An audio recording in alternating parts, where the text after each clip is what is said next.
அனைவருக்கும் வணக்கம். நம்ம கொஞ்சம் வித்தியாசமான ஜாதகங்களையே தேடி தேடி எடுத்துட்டு இருக்கோம். என்ன காரணம்னு பார்த்தீங்கன்னா, அந்த ஜாதகங்கள்ல இருக்கக்கூடிய அமைவுகள் எப்படியான பலங்களை குடுக்குது, என்ன மாரி பலவீனங்கள குடுக்குது, அப்படிங்கிறத நம்ம தேடி எடுத்துட்டு இருக்கோம். அதுல இப்ப நம்ம ராஜராஜ சோழனுடைய ஜாதகம் அப்படின்னு சொல்லி ஒண்ணு கிடைச்சிருக்கு. இது அந்த ஜாதகம் எந்த அளவுக்கு உண்மை அப்படிங்கிறத காட்டிலும், அந்த ஜாதகத்தோடைய அமைவ நம்ப பார்க்குறோம் என்னன்னு பார்க்கும்போது, இது அவருக்கு பொருந்தி வருதான்னு நம்ம பார்ப்போம் முதல்ல. இது ராஜராஜ சோழனுடைய ஜாதகம் தானா அப்படின்னு சொல்லி பார்க்கணும்.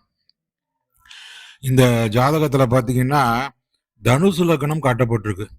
தனுசு லக்னம் அப்படின்னு சொன்னாலே அந்த குருவோட லக்னம்.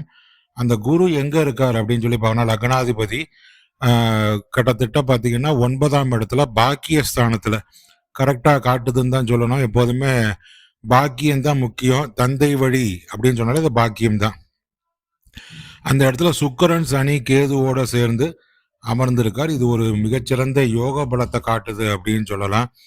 தனுசு லக்னத்துல பிறந்தவர் அப்படின்னு சொல்லலாம். இவர் ஒரு தர்ம சிந்தனை மற்றும் வீரத்தை குறிக்கக்கூடிய லக்னம் தான் தனுசு லக்னம் அப்படின்னு சொல்லலாம். அந்த சிம்ம ராசியில போய் குரு சுக்கிரன் சனி கேது இணைந்து உட்கார்ந்துருக்காங்க. அது வலிமையான ஆன்மீகம் நிர்வாகத்திறன் எல்லாத்தையும் காட்டுது அப்படின்னு சொல்லலாம்.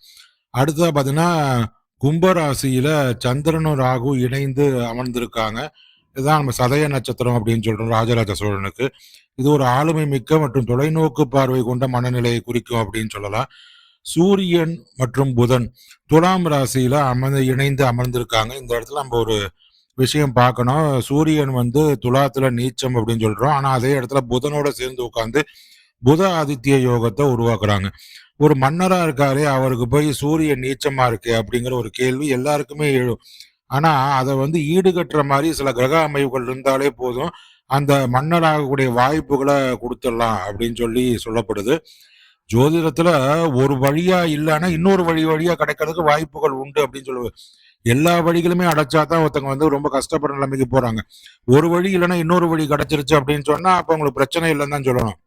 துலாம் ராசியில சூரியன் நீச்சம் அடைகிறாரு அப்படின்னு சொல்லி பார்க்குறோம்.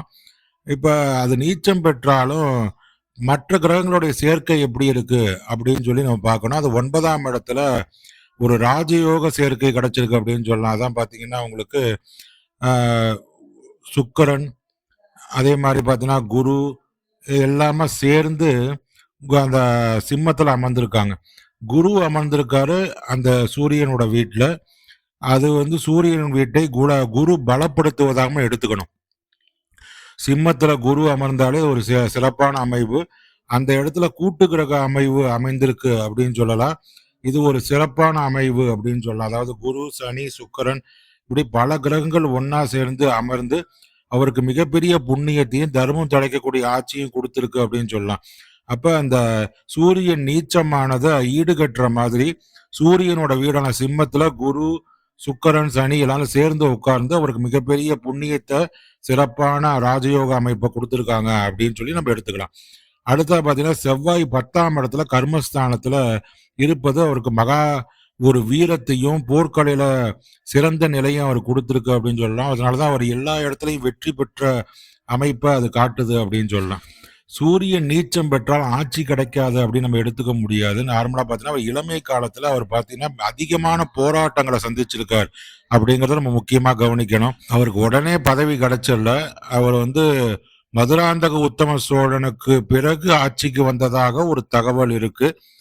அப்ப இது மாதிரி பல போராட்டங்களை சந்திச்சதுக்கு அப்புறம் தான் ஆட்சிக்கு வந்திருக்காரு. ஆனா அதுக்கப்புறம் பாத்தீங்கன்னா ஒரு நிலையான ஆட்சியை அவர் கொடுத்திருக்காரு அப்படின்னு சொல்லலாம்.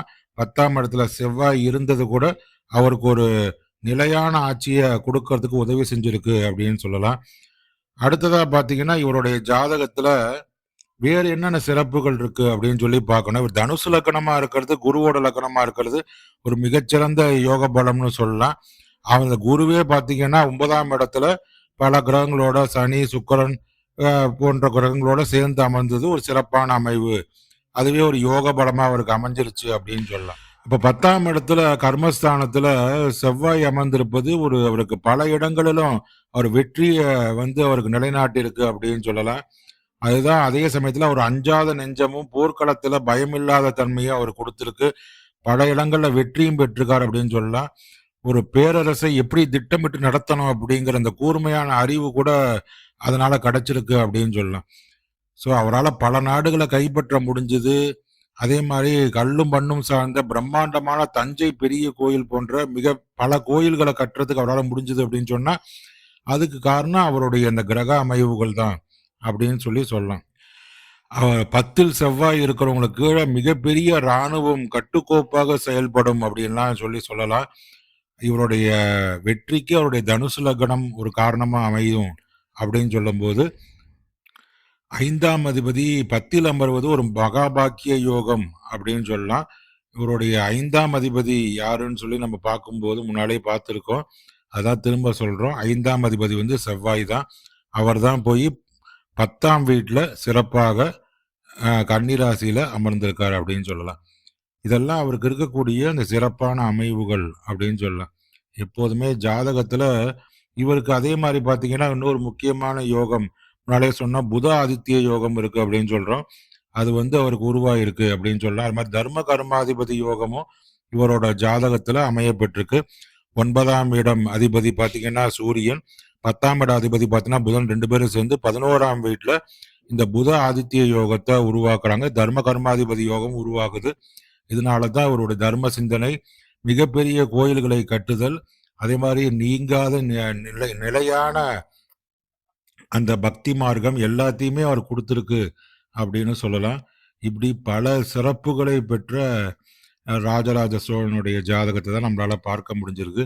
இதெல்லாம் நம்மளால முன்னால பார்த்திருக்க முடியாது. இப்ப இந்த இணையத்தின் வழியாக நம்மளுக்கு கிடைக்கப்பட்ட ஜாதகத்த வச்சு இந்த தகவல்லாம் நம்ம பேசுறோம்.